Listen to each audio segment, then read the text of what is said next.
the Florida State commemorative plaque about Fort Christmas. This is a replica of Fort Christmas. It was established on Christmas Day in 1837 when Brigadier General Abraham Eustis arrived with 2,000 troops, U.S. soldiers and also Alabama militia, along with about 1,000 horses and 70 wagons. And they built this fort in 1 week with 18-foot walls with sharpened top. And this was one of a series of about 200 fortifications built along and near the St. Johns River during the Second Seminole War to rid the Seminoles from Central Florida. So this fort was in existence from its completion to 1845 at the end of the Second Seminole War. So let's go inside the fort, take a look at some of the displays they have.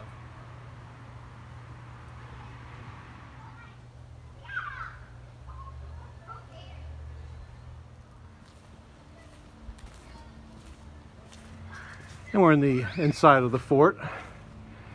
Just give a panorama of some of the structures.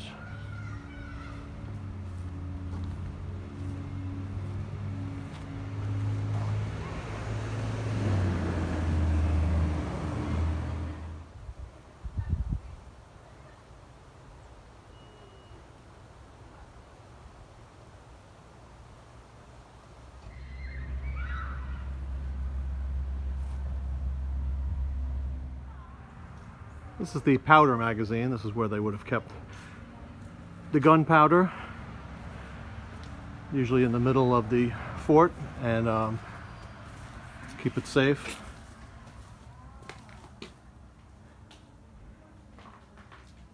And some stores, weapons stores.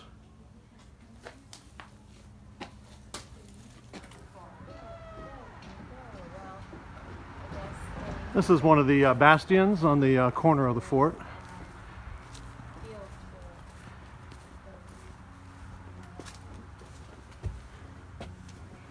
A blockhouse used as a lookout, and the headquarters of General Thomas S. Jessup. So we're going to go inside. And a lot of interesting artifacts here. An old sailing ship, the USS United States.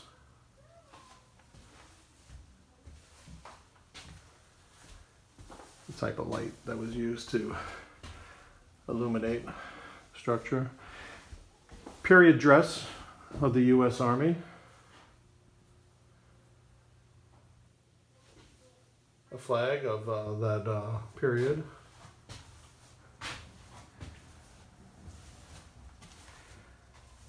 And a good collection of muskets, some used during the Civil War. Powder horn.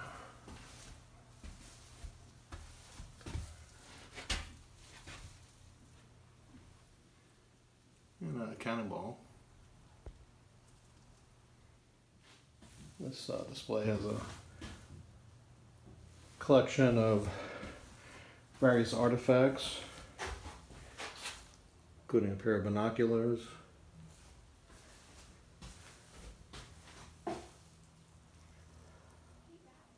pipe, a flask, and various musket balls, horseshoes and nails, some Indian artifacts, and more cannonballs, an axe head, and a flask. And we're going to go upstairs, the higher floor of the blockhouse. And what we see is some Seminole Indian dress,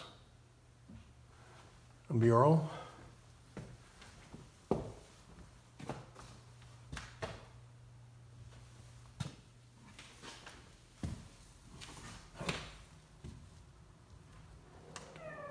this canoe predates the Seminoles, dates to 1212 AD.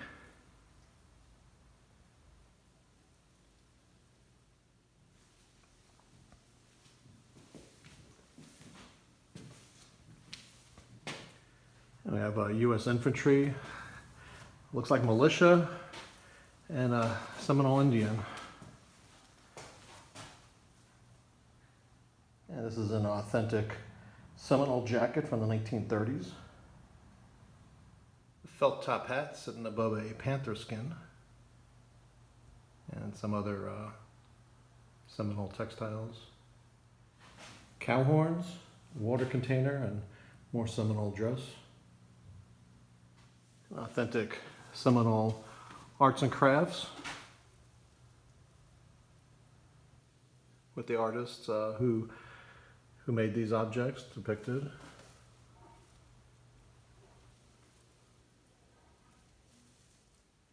Collection of old arrowheads.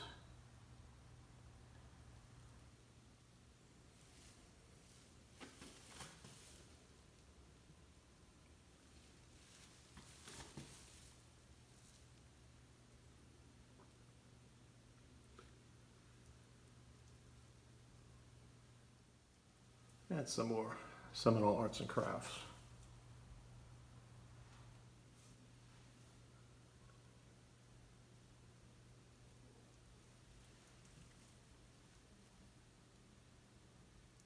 And Seminoles engaged in the art of alligator wrestling, which they still do to this day in the Miccosukee Reservation in the Everglades.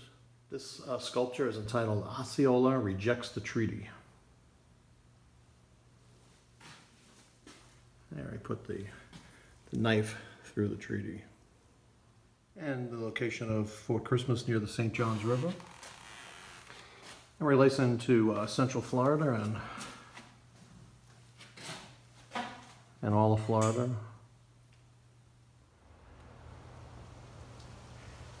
And this is the storehouse.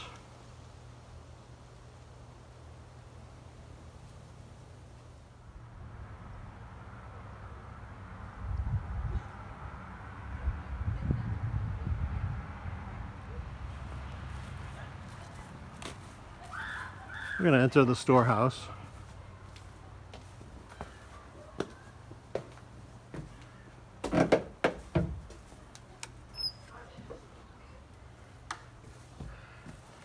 We're greeted by a giant wagon wheel and farm implements, axes, different tools for tilling the soil, iron pot, and various chests. Old map of Orange County. And more stores, iron pots and barrels used probably for flour, corn, or whatever else they stored for the soldiers to eat. Take a closer look at some of these farm implements and, well, carpentry tools.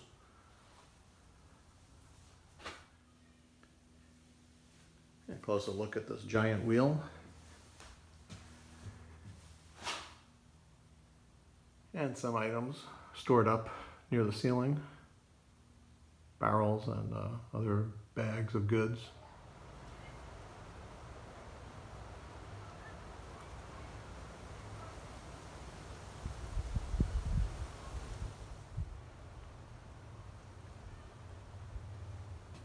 This is another blockhouse.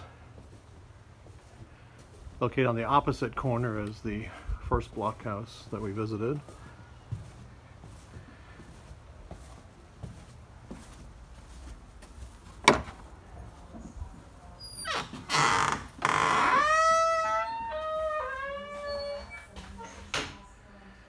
And a lot of this has to do with horse equipment,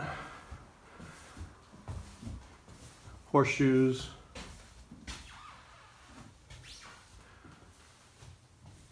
and we have saddlebags, a horse collar,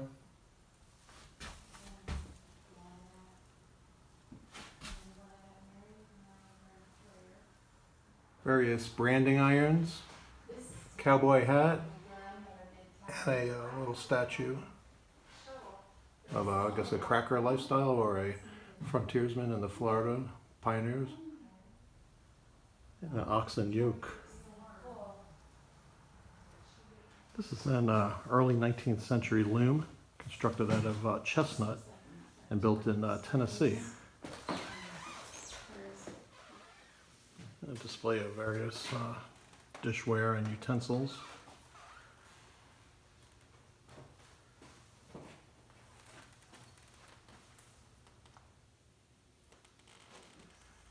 A collection of embroidered fabrics.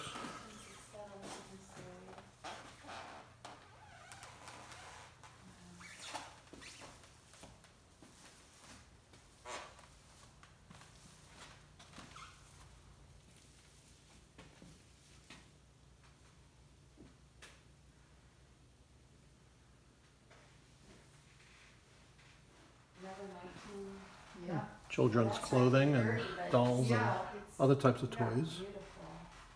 typical of Florida homestead pioneer days. Some 19th century dress, old sewing machines, this one from the 20th century, and a violin.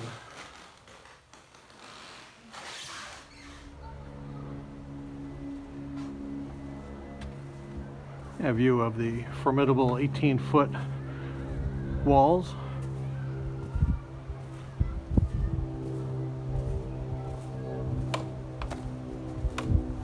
Spanish moss hanging above us.